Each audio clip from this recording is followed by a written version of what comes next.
कल अभिषेक बनर्जी दिल्ली से कोलकाता आ रहे थे। एयरपोर्ट पे कुछ लोग उनको विरोध जताने के लिए कहीं ना कहीं अंडे और आर्म्स भी दिखा, जैसा अभिषेक बनर्जी ने ट्वीट किया। वो सिक्योरिटी को लेकर के काफ़ी चिंतित हैं अपनी, और जो जिस तरीके से हर जगह उनका विरोध हो रहा है, और कल देखा कि मारपीट हुई दोनों पक्षों में। इस पूरे घटनाक्रम को आप देखिए, पहला ये जो अंडा फेंकने का कल्चर चल रहा है, इसका तो मैं कड़ी शब्दों में निंदा करता हूँ। ये कोई सभ्य समाज में, कोई लोकतांत्रिक राजनीति में इसका कोई जगह नहीं है।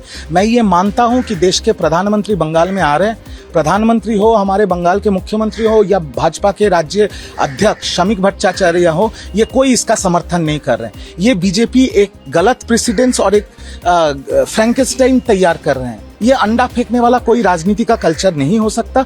पर दो बातें मैं जरूर कहूंगा। अभिषेक बनर्जी जी के ऊपर जो लोग अंडा फेंकने गए थे, उनमें से एक आर्म्स लेके पकड़ा गया। एक सांसद का सिक्योरिटी सरकार की जिम्मेदारी है और केंद्र सरकार की जिम्मेदारी। ये कड़ी तरह से चेक करना पड़ेगा। एयरपोर्ट पे और अभिषेक बनर्जी जी ने ट्वीट किया, उसके हाथ में आर्म्स था। ये नहीं हो सकता।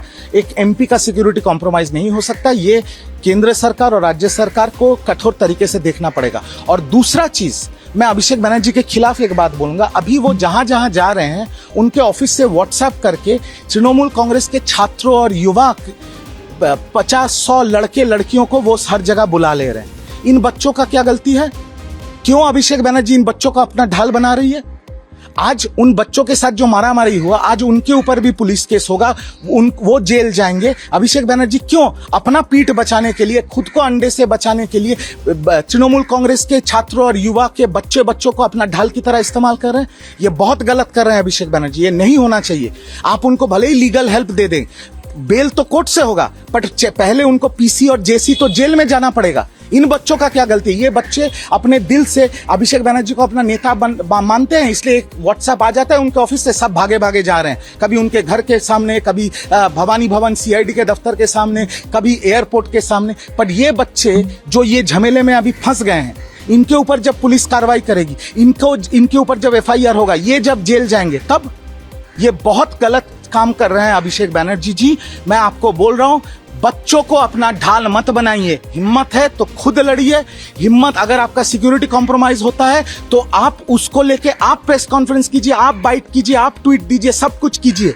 बट अंडे से बचने के लिए बच्चे लड़के जो दिल से अपनी पार्टी करें, उनका इस्तेमाल मत कीजिए। ये आप गलत कर रहे हैं, अन्याय कर रहे हैं इन बच्चों के साथ। टीएमसी पार्टी के अकाउंट्स सीज किए गए, 3 अकाउंट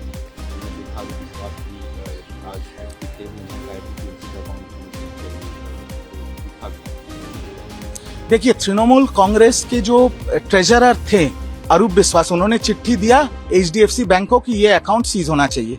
तृणमूल कांग्रेस बोल रहे हैं अभी हमारे ट्रेजरर अलग हैं, सुभाषिष चक्रवर्ती हैं। अब जो बागी विधायक हैं, उनमें से 10 विधायकों ने HDFC बैंक को चिट्ठी लिखा अकाउंट फ्रीज करने के लिए, और FIR किया उन्होंने विधाननगर पुलिस कमिश्नरेट में।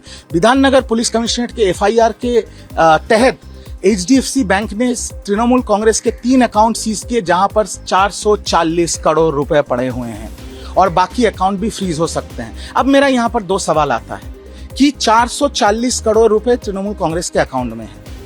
हर जिला से, बंगाल के हर जिला से छोटे, मझरे और बड़े नेता, ऐसे तृणमूल के करीब 100 नेता हर जिला से अरेस्ट हुए हैं।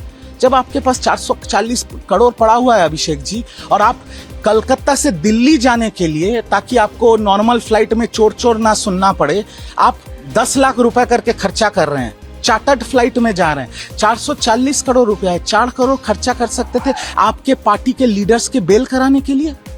कैसे लीडर हैं? पार्टी के नेता सब अरेस्ट होके बैठे हैं, आप चार्टर्ड फ्लाइट में घूम रहे हैं, और 440 करोड़ का अकाउंट से 4 करोड़ अपने नेताओं के लिए खर्चा नहीं कर सकते, उनको लीगल एड देने के लिए। ये कैसे नेता है? ये कैसे राजनेता है जो अपने कर्मियों के साथ में खड़े हैं? ईडी, सीबीआई और सीआईडी। नहीं, वो खुद परेशान है। ईडी, सीबीआई और सीआईडी के केस लड़ने के लिए 400 करोड़ का खर्चा थोड़ी होता है। उनके पार्टी के जो बाकी लीडर्स है, वो भले ही MLAs हो, जो भी हो, जो लोग अरेस्ट हुए, बहुत MLAs भी अरेस्ट हुए हैं, तो उनको लीगल एड देने का जिम्मेदारी पार्टी का नहीं था।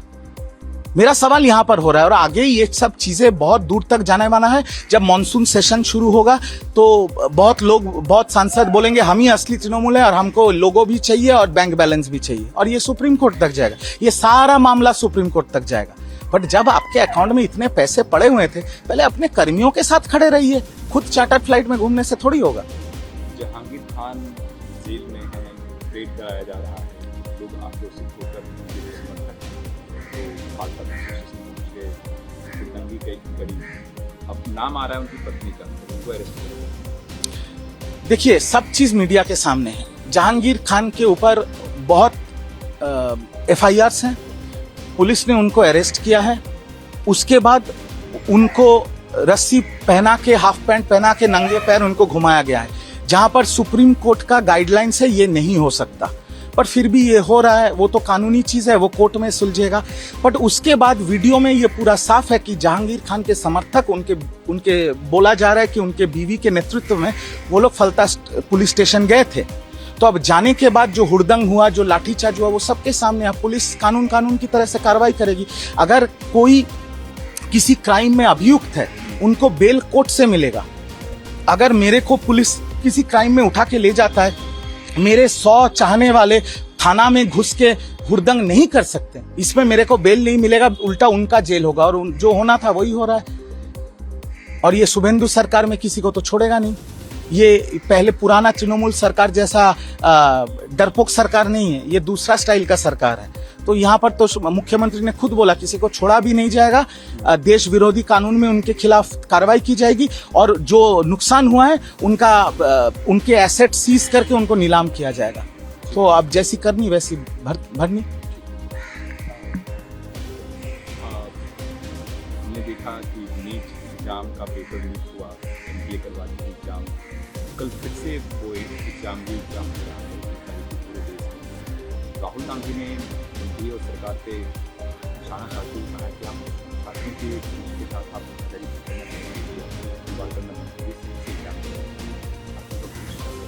देखिए, राहुल गांधी जी नेता प्रतिपक्ष हैं, वो पॉलिटिकल लाइन पे बात कर रहे हैं, मैं पॉलिटिकल लाइन पे बात नहीं करूंगा। पहला तो मैं जितने भी नीट के प्रत्याशी हैं उनको मेरे तरफ से ऑल द वेरी बेस्ट, कि सबका क्लियर हो जाए। बट ये भी तो सच्चाई है कि एनडीए जो एग्जाम कराती है, ये तो एनटीए, तो ये तो पहली बार पेपर लीक नहीं हुआ है, ये तो सालों से पेपर्स लीक हो रही है। तो कहीं ना कहीं बंद होना पड़ेगा। देश के जो छात्र हैं वो तो किसी पॉलिटिक्स का हिस्सा नहीं है, उनका भी भविष्य का सवाल है। ये तो प्रेसिडेंस है कि 5-5, 6-6 बार पेपर्स लीक हुए हैं, और कभी ना कभी किसी ना किसी को तो जिम्मेदारी लेना पड़ेगा। जैसे हम कहते हैं, the buck has to stop somewhere. The buck either has to stop with the education minister और with the honourable prime minister. किसी को तो जिम्मेदारी लेके हाथ उठा के ये बोलना पड़ेगा कि पेपर्स लीक नहीं होंगे, बच्चों का भविष्य खराब नहीं होगा। टेलीग्राम बैन हो गया, टेलीग्राम में लीक होना था, ये एक अच्छा मैसेज गया है, बट और स्ट्रिंजेंट मेजर्स लेना है। क्योंकि देखिए, एक देश के नागरिक के हिसाब से हमारे घर पे भी बच्चे हैं, जो आपका ANI देख रहे हैं उनके घर पे भी बच्चे। हम चाहते हैं हमारे बच्चों का भविष्य सुरक्षित हो। जो पढ़ाई लिखाई करके इतना मेहनत करके परीक्षा दे रहे हैं, उनके साथ ये नहीं होना चाहिए। आप देखिए ना, ये नीट का लास्ट जो पेपर लीक हो गया था, उसके बाद कितने बच्चे सुसाइड कर ले। उनकी क्या गलती थी? किसी ना किसी को तो जिम्मेदारी लेके हाथ उठाना पड़ेगा। और जो आज सरकार में है, उनको तो देश की जनता ने ही चुन के सरकार में बिठाया। ये पूरा जो लीक का कांड है, इसको रेक्टिफाई करना, इसको ठीक करना, और भविष्य में ऐसा ना हो और बच्चों का भविष्य सुरक्षित हो, इसको नरेंद्र मोदी जी और केंद्र सरकार को जिम्मेदारी लेके ये ठीक करना है। ठीक, थैंक यू। আমাদের ভিডিও ভালো লাগলে লাইক এবং শেয়ার করুন, কমেন্ট সেকশনে গিয়ে জানান আপনাদের মতামত। আরও ভিডিও পেতে আমাদের চ্যানেল সাবস্ক্রাইব করুন এবং প্রতি মুহূর্তে খবরের আপডেট পেতে প্রেস করুন বেল আইকন।